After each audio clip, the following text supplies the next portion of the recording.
गौरी, मुझे बच्चे बहुत पसंद हैं। हमारे घर में अंडा कब आएगा? कब हमारे घर में बच्चों की काय काय की आवाज गूंजेगी? कालू, जब ऊपर वाले की मर्जी होगी तब अंडा भी घर में आ जाएगा। गोरी कव्वी रसोई में जाती है और कालू कव्वे को भोजन ला देती है। कालू कव्वा भोजन की थाली अपने पंख से दूसरी तरफ कर देता है। मुझे नहीं है भूख। कालू कव्वा भोजन किए बिना ही काम पर जाने के लिए निकल जाता है। अंडे को पालना आसान काम थोड़ी है। सारा सारा दिन मुझे अंडे पर बैठना पड़ेगा। गोरी कव्वी भी घर से निकल जाती है। रानू चिड़िया एक सूखे पेड़ से लकड़ियां काट रही थी। गोरी कव्वी रानू चिड़िया के पास जाती है। रानू, तुम ये लकड़ियां क्यों काट रही हो? गोरी बहन, मानो जी तो काम पर होते हैं और मैं अंडा देने वाली हूँ। आगे जाकर बारिशों का मौसम शुरू होने वाला है, इसलिए मैंने सोचा मैं सूखी लकड़ियां जमा कर लेती हूँ। ऐसा ना हो कि मेरे बच्चों को सर्दी लग जाए। अच्छा, तो तुम अंडा देने वाली हो? अच्छा चिड़िया, मैं भी चलती हूँ। मैं भी किसी दूसरे पेड़ से लकड़ियां काट लेती हूँ। वो क्या है ना, मैं भी अंडा देने वाली हूँ। अरे वाह, ये तो बहुत खुशी की बात है। बहुत बहुत बधाई हो गोरी बहन। गोरी कव्वी थोड़ा दूर जाकर एक पेड़ पर बैठ जाती है। चिड़िया, जल्दी से अंडा दे। ये अंडा तेरा नहीं, मेरा होगा। गोरी कव्वी जोर जोर से हंसने लगती है। शाम हो जाती है। रानू चिड़िया लकड़ियां एक गठरी में बांध लेती है और गठरी को अपने पंजों में मजबूती से थामती है और अपने घर की तरफ उड़ती है। रानू चिड़िया घर जाती है तो देखती है कि मानो चिड़ा घर के बाहर ही बैठा हुआ था। आओ आओ रानो, मैं तुम्हारा ही इंतजार कर रहा था। पूरे 15 मिनट से मैं घर आ गया हूँ। रानू चिड़िया घटरी एक तरफ रखती है और सर झुकाकर मानो चिड़िया के सामने बैठ जाती है। मानो जी, मैंने सोचा। रानो, मैंने तुम्हें कितनी बार मना किया है कि ये सब काम मैं कर लूंगा। तुम क्यों इस हालत में इतने भारी काम करती हो? मानो जी, घर पर रह रह कर तो मैं सुस्त पड़ जाऊंगी। मुझे करने दिया करेगा। फिर मानो चिड़ा गठरी उठाता है और दोनों पति पत्नी अपने घर के अंदर चले जाते हैं। कालू कौवा भी घर आ जाता है। आइए आइए पति जी, आज मेरे पास आपके लिए बहुत अच्छी खबर है। अच्छा गौरी, फिर जल्दी से बताओ। आज मैं बुलबुल डॉक्टर के पास गई थी। कालू जी, मैं माँ बनने वाली हूँ और तुम पिता। क्या? क्या सच में? कालू तो खुशी से उछलने लग जाता है और गीत गाने लग जाता है। मैं बनूंगा पिता, तुम बनोगी माता। हमारे घर आएंगे छोटे छोटे बच्चे। बस बस कालू जी, आप तो ऐसे खुश हो रहे हैं जैसे। जैसे क्या गौरी? कुछ नहीं कालू जी। अब बस तुम आराम करना गौरी, सारे काम मैं खुद ही कर लिया करूंगा। तुम बस हमारे होने वाले अंडे का ख्याल रखना। तुम जो कहोगी मैं तुम्हें ला दूंगा। ऐसे ही कुछ दिन गुजर जाते हैं। जाकर रानू चिड़िया के घर देखो तो सही कि उसका अंडा होने में आखिर कितना समय बाकी है। गोरी कव्वी रानू चिड़िया के घर जाती है तो गोरी हैरान हो जाती है। रानू चिड़िया एक अंडे के ऊपर बैठी हुई थी। रानू चिड़िया, क्या तुमने अंडा दे दिया? जी गोरी बहन, क्यों, क्या हुआ? आप इतना हैरान क्यों हो रही हैं? वो अभी मेरे हाथों अंडा हुआ ही नहीं। आप चिंता क्यों कर रही हैं? आपके यहाँ भी अंडा हो जाएगा जल्दी। रानू चिड़िया, तुमने आज कोई काम तो नहीं करना ना? मैंने? क्यों, क्या हुआ गोरी बहन? बाहर का जो काम करना है जल्दी कर लो। आज चील ने शिकार पर निकलना है। मैंने नदी से पानी लाना था, लेकिन अब मैं कल को ही ले आऊंगी। अरे, मैं बैठी हूँ ना तुम्हारे अंडे के पास, जाओ तुम पानी ले आओ। रानू चिड़िया गोरी कव्वी की चाल से बिल्कुल बेखबर थी। वो पानी की बाल्टी उठाती है और नदी पर पानी लेने निकल जाती है। जाओ जाओ चिड़िया, पानी ले आ। नदी काफी दूर थी और गोरी कव्वी का घर पास। गोरी कव्वी जल्दी से अपनी चोंच में रानू चिड़िया का अंडा रखती है और अपने घर की तरफ भागती है और जल्दी से अपने घोंसले के पिंकों में अंडे को छुपाकर वापिस रानू चिड़िया के घर आकर रानू चिड़िया के घोंसले को उल्टा कर देती है और अपना एक पैर भी घायल कर लेती है। रानू चिड़िया पानी लेकर घर आती है। घर और गोरी कव्वी की हालत देखकर रानू चिड़िया के पंजों से बाल्टी दूर जाकर गिरती है। घर में पानी ही पानी हो जाता है। ये क्या हुआ? मेरा अंडा कहाँ है? गोरी गोरी बहन, मेरा अंडा कहाँ है? रानू रानू बहन, क्या बताऊं, तुम्हारे जाते ही चील आ गई थी। मैंने तुम्हारा मेरा अंडा बचाने की बहुत कोशिश की, लेकिन लेकिन चील अंडा ले गई। रानू चिड़िया ये सब बर्दाश्त नहीं कर पाती और बेहोश हो जाती है। अब इसे क्या हो गया, मैं भाग जाती हूँ, किसी को क्या पता कि क्या हुआ है। शाम हो जाती है, कालू कौवा घर आता है। गौरी, तुम्हें पता है मानो चिड़िया की पत्नी रानो चिड़िया, उसका अंडा घर से गायब है, और तो और उसे होश भी नहीं आ रहा। क्या? रानू चिड़िया को होश नहीं आ रहा? अच्छा कालू, वो सब छोड़ो। कालू जी देखो, मैंने इस सुंदर से अंडे को जन्म दिया है, बस कुछ दिन और हमारे घर में बच्चे पक्षी की काय काय होगी। रात हो जाती है, सब पक्षी अपने अपने घोंसलों में चैन की नींद सो रहे थे, लेकिन मानो चिड़िया अपनी पत्नी रानू चिड़िया के पास बैठा रो रहा था।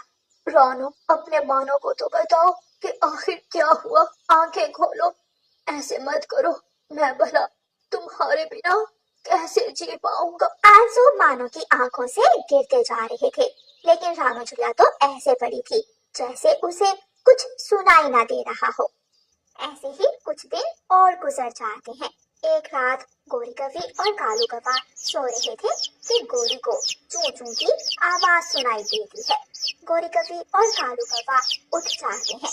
गौरी, ये आवाज कहाँ से आ रही है? कालू लाइट ऑन करता है तो देखता है कि गोरी के पास एक छोटी सी लाल रंग की चिड़िया रो रही थी। गौरी, ये तो एक चिड़िया पक्षी है। नहीं नहीं कालू, ये हमारी बेटी है, ये हमारी बेटी है। मेरी बेटी, चुप चुप कर जा, तुम्हारी मम्मा तुम्हारे पास है। रानो, आज पूरे 15 दिन हो गए तुम्हारी आवाज नहीं सुनी, प्लीज उठ जाओ। किस चीज की सजा दे रही हो मुझे, उठ जाओ रानो, उठ जाओ। रानो की आंखें हिलती है और वो थोड़ी सी आंखें खोल लेती है। मानो जी, अंडा। गोरी। रानो, तुम्हें होश आ गया, ऊपर वाले का लाख लाख शुक्र है, तुम उठ गई। मानो की आंखों में खुशी के आंसू थे। चील, हमारा अंडा। गोरी कवि। क्या कहना चाह रही हो रानो, मुझे बताओ, कब से सुनना चाहता हूँ तुम्हें, बोलो रानो। मुझे मुझे गोरी के घर ले जाओ मानो जी, मुझे गोरी से बात करनी है। तभी बादल गरजते हैं और तेज बारिश शुरू हो जाती है। रानो, मैं तुम्हें सुबह ले जाऊंगा गोरी के घर। नहीं मानो जी, मुझे अभी जाना है, प्लीज। मानो चिड़िया रानो चिड़िया के घोंसले पर एक छाता लगाता है। रानो चिड़िया का घोंसला अपने सर पर रख लेता है और गोरी कवि के घर पहुंच जाता है। दरवाजा मत खोलना कालू जी, जरूर रानो चिड़िया अपना बच्चा लेने आई होगी, मैं नहीं दूंगी, ये मेरी बेटी है, मैं नहीं दूंगी अपनी बेटी। कालू कौवा जाता है और दरवाजा खोलता है। चिड़िया और चिड़िया का पति घर के अंदर आ जाते हैं। वो मेरी बेटी है, मुझे मेरी बेटी लुटा दो। गोरी प्लीज, मुझे मेरी बेटी लुटा दो। गौरी, ऊपर वाला हमारे भाग्य में लिखी हमें हमारी संतान जरूर देगा। चलो, रानो चिड़िया का बच्चा उसे लुटा दो। आखिर गोरी हार मान लेती है और रानो चिड़िया के पंखों में उसकी बेटी दे देती है। रानो चिड़िया अपनी बेटी को अपने पंखों में छुपा लेती है। गौरी, तुम्हारी कोई गलती नहीं है, मैं ही तुम्हें हर रोज बातें सुनाता था, मुझे माफ कर दो। फिर कुछ दिनों बाद गोरी कवि के घर भी खुशखबरी आ जाती है, वो माँ बनने वाली थी।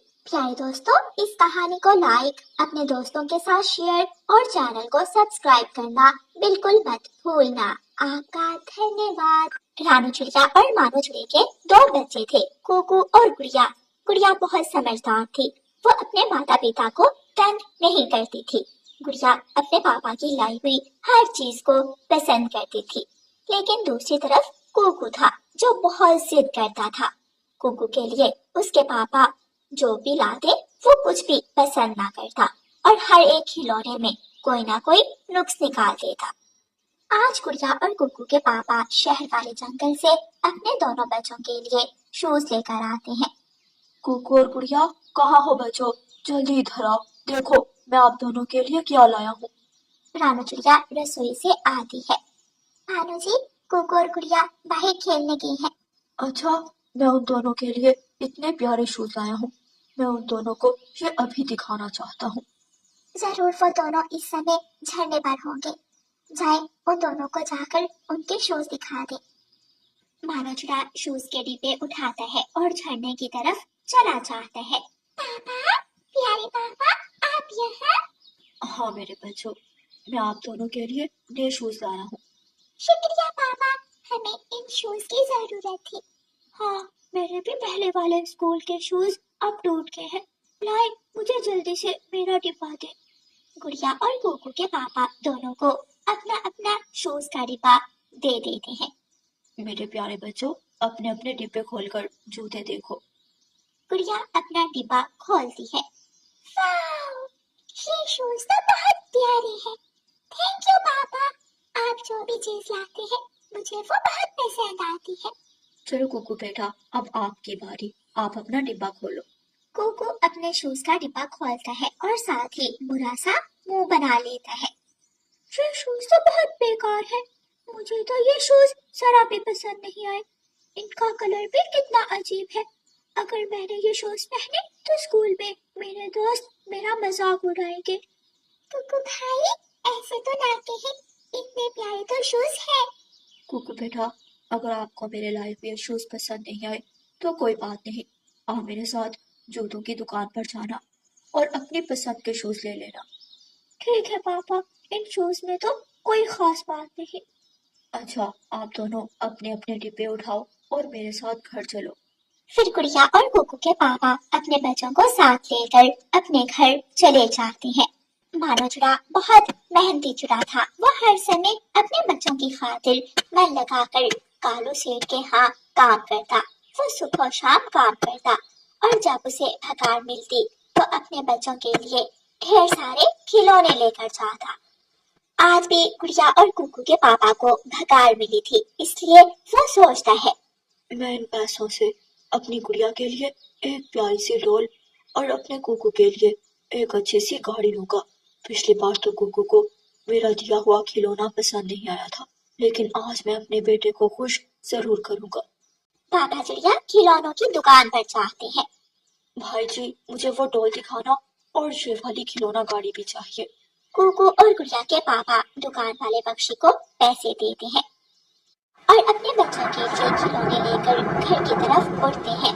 रास्ते में तेज बारिश शुरू हो जाती है। मानोचुरा घर पहुंच जाता है। देखो देखो, मैं अपने प्यारे से बच्चों के लिए क्या लाया हूँ। पापा खिलौने लाए हैं। इस बार क्या लाए हैं आप मेरे लिए? ये देखो गुड़िया बेटी, ये आपके लिए डॉल और कुकू बेटा, मैं आपके लिए खिलौना गाड़ी लाया हूँ। अच्छी है ना? दोनों बच्चे अपने अपने खिलौने देते हैं। पापा, ये डॉल तो बहुत अच्छी है। अच्छा हुआ आप डॉल लाए, मेरी पुरानी वाली डॉल तो टूट गई थी। मैं अपनी सहेली मीना के साथ खेला करूंगी। और कुकू बेटा, क्या आपको अपना खिलौना पसंद आया? कितनी बेकार खिलौना गाड़ी है, इसमें तो लाइट्स भी नहीं जल रही। मेरे दोस्त किकी के पास इतनी महंगी खिलौना गाड़ी है जो रिमोट पर चलती है। ये तो बेकार है, मेरा दोस्त मेरा मजाक उड़ाएंगे। कुकू बेटा, क्या हो गया है? आपके पापा इतने प्यार से इसे गाड़ी लाए हैं, इतनी अच्छी तो है, लेकिन मुझे रिमोट कंट्रोल कार चाहिए। या वापस कर दे।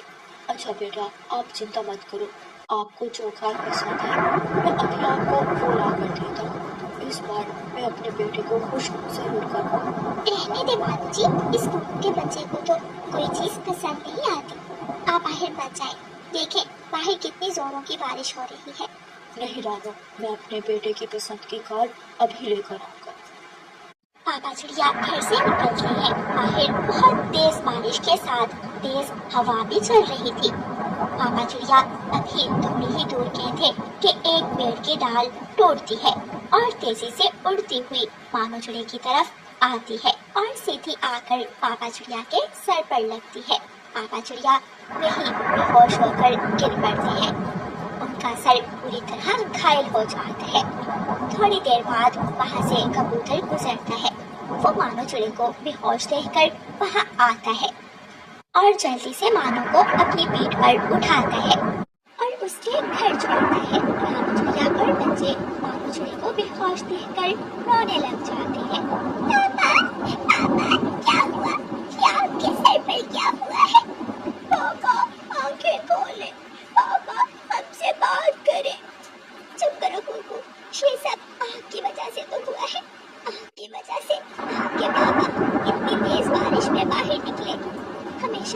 पापा की लाई हुई चीज को पसंद नहीं किया और अब आपकी जिद पूरी करते करते आपके पापा इतने घायल हो गए हैं। मुझे माफ कर दे पापा, मैं बहुत बुरा हूँ। मैंने हमेशा अपने पापा को तंग किया। बस एक बार पापा आप आंखें खोले, मैं वादा करता हूँ मैं फिर कभी जिद नहीं करूँगा। आप दोनों अपने पापा का ध्यान रखो, मैं बुलबुल डॉक्टर को बुला कर लाती हूँ। फिर रानू चिड़िया बुलबुल डॉक्टर को बुला कर लाती है। बुलबुल डॉक्टर रानू चिड़ी का चेकअप करती है। चिंता की बात नहीं है, मैं अभी सर पर पट्टी कर देती हूँ, थोड़ी देर बाद इन्हें होश आ जाएगा। फिर बुलबुल डॉक्टर मानो चिड़ी के मुंह में दवा डालती है और उसके सर पर पट्टी बांध देती है। थोड़ी देर बाद पापा चिड़िया आंखें खोलता है और गुड़िया और कुकू जल्दी से अपने पापा के गले लग जाते हैं। पापा, पापा मुझे माफ कर दे। मेरी जिद की वजह से आप घायल हो गए। मैं आज के बाद आपको कभी तंग नहीं करूँगा। ऐसे कुकू को अपनी गलती का एहसास हो जाता है और फिर वो हमेशा अपनी बहन गुड़िया की तरह अपने पापा और मम्मा का कहना मानता है और उनकी हर लाई हुई चीज को पसंद करता है। क्या है दोस्तों, इस कहानी को लाइक, अपने दोस्तों के साथ शेयर और चैनल को सब्सक्राइब करना बिल्कुल मत भूलना। आपका धन्यवाद।